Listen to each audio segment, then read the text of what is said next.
Yes, it's Jerry O'Green, Black Student Advocate, here out in front of Bryan Elementary, which is part of Riverside Unified School District.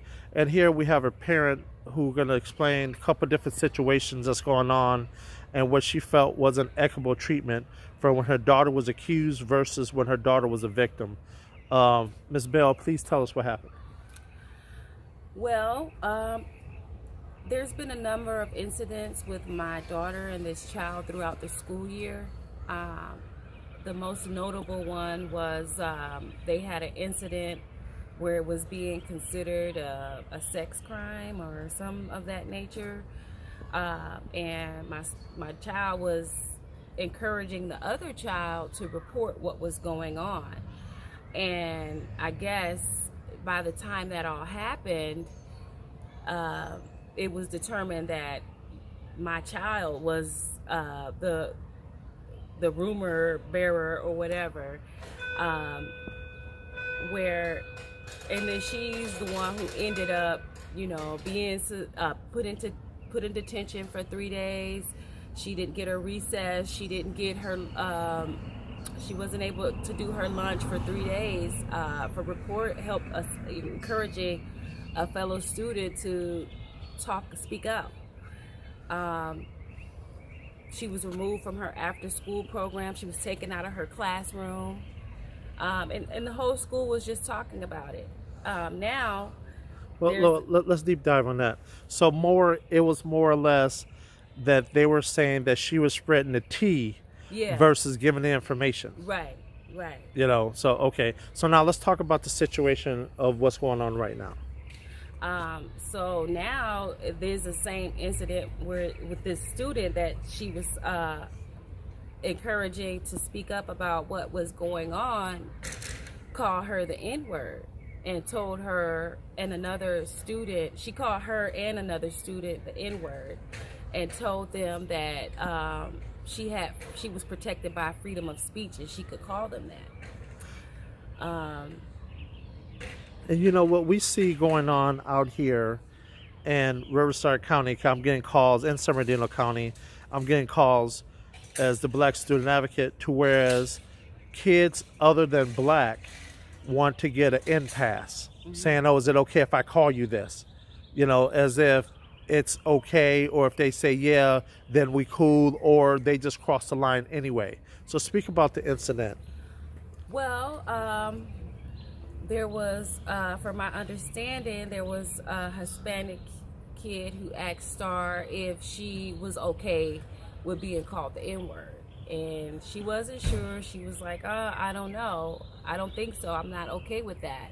And then the other young girl who is of Caucasian race said, called her the N-word and called it her twice and then backed it up with she was protected by freedom of speech. And then not just her, it was another child too who was called the N-word. And so I hadn't heard from the school. I talked with the teacher, and I had to let the teacher know when they came back from spring break that this incident happened. He was like he would get back to me. I didn't really get a speedy, informative what was going on from the school. And so from my daughter's perspective and my perspective, this was considered okay because there were no visible in-school detention or suspension or any type of repercussions from being called a derogatory term. And it's pretty upsetting that the principal seemed to minimize it to me. I didn't hear from her. I had to pull up on her like, hey, what's up? And then bring in the Black Student Union just to get a civil conversation about what's being done in concerns of when hate crimes happen. And it's a pretty sad time for our youth when it comes to things like this, because we fought so hard to have the social equality, have a united race as Americans. And to see, you know, in 2019 that there is still racism from the Caucasian race towards the African race is a terrible, terrible thing. After the meeting, how did you feel once you left the meeting with the principal of Bryan Elementary? I felt slighted. I felt that there wasn't, still my child as a victim wasn't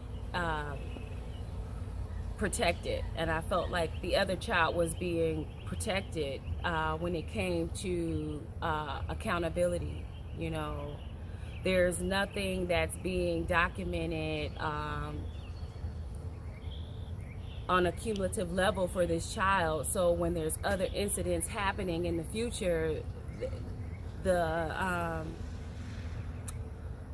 it's just not being documented, and I don't feel good about it. I did not leave feeling like my child's best interest is at hand, and I felt like this is the culture. This is the culture of the culture of the system when it comes to the educational system here in Riverside, and I'm sure across other counties. Okay. And it's a sad, sad day. Is there anything you would like to say as we wrap up the video? I would like to tell the parents to be involved in what's going on with your children. Don't be afraid to speak out and to call out racism, because evil works well in silence. So speak up and stand up. Just like our brother Nipsey Hussle, he died for the truth. And so I think that that's where we need to, that's a good end of the spectrum to be on, is to dwell in truth, and to dwell in justice, to dwell in peace, to dwell in love and reciprocity. Again, it's Jerry Green, Black Student Advocate.